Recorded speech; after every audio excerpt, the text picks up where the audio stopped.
From Washington, this is VOA News.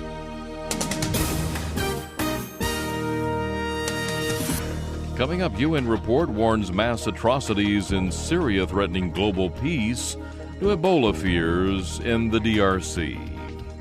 Hello, everyone. I'm Steve Norman. The United Nations warns that mass atrocities by government forces and rebels in the 3-year-long Syrian conflict and the influx of foreign fighters into the country threaten global peace and security.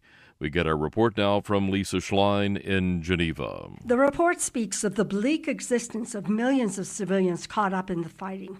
It says all semblance of normal life in Syria is gone in a society where hundreds of civilians are dying each day as the fighting goes on with no regard to law or to conscience. The 4-member Commission of Inquiry accuses the government of Bashar al-Assad of continuing to commit violations, including war crimes and crimes against humanity. In the first half of this year, it says the government fired missiles indiscriminately, killing hundreds of women and children. The Commission also says the group calling itself the Islamic State is a threat to security in the region and the world.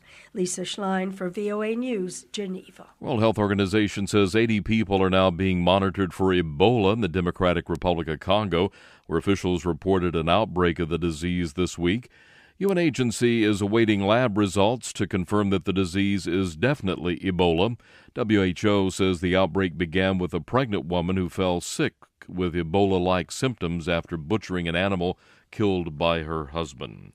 United Nations Council unanimously adopted a resolution tightening the Libyan arms embargo and calling for an end to the violence in that country. This is VOA News. U.S. State Department says Russia sent more military assets into eastern Ukraine, indicating Russian-directed counteroffensive is likely underway near 2 key rebel-held border cities. Spokesperson Jen Psaki says the country's military hardware includes tanks and rocket launchers. Ukrainian and Western military officials are calling the incursion a stealth invasion. Meanwhile, NATO announced it was stepping up exercises in Eastern Europe. Alliance Chief Anders Fogh Rasmussen says he expects NATO members next week will approve sending temporary forces into the region. Poland is requesting the European Union Commission's, help in keeping Russia from blocking Polish shipments of goods through Russian territory. Polish Infrastructure and Transport Ministry says Russia is blocking some of its export shipments to Kazakhstan and Mongolia, as well as to other countries. Russia banned most fruit and vegetable imports from Poland last month and extended the ban this month to the rest of the European Union in retaliation for Western sanctions over its role in the Ukraine crisis. International Monetary Fund Chief Christine Lagarde says she has no intention of stepping down from her job despite coming under investigation in France in a long-standing corruption case. It involves resolution of a dispute involving business tycoon Bernard Tapie and sale of a majority stake in German software maker Adidas.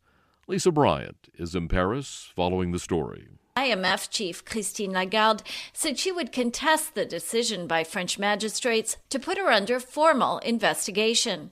At issue is a tangled case of political fraud that dates back to her time as France's finance minister before her move to Washington. Après 3 années d'instruction, des dizaines d'heures d'audition, Lagarde said that after 3 years of questioning, magistrates had concluded she had committed no offense, but had not been sufficiently vigilant. She said she is asking her lawyer to take all measures against the decision. She said she is returning to her job at the IMF in Washington. Lisa Bryant for VOA News, Paris.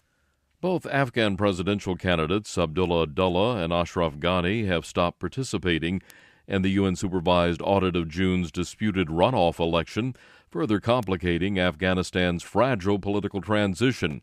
Ghani removed his observers from the audit on Wednesday after his rival Abdullah dropped out on claims that auditors had not been willing to throw out allegedly fraudulent votes, calling the process a joke. Auditors were in their final stages of examining the 8 million votes cast during the runoff. That's the latest world news from VOA.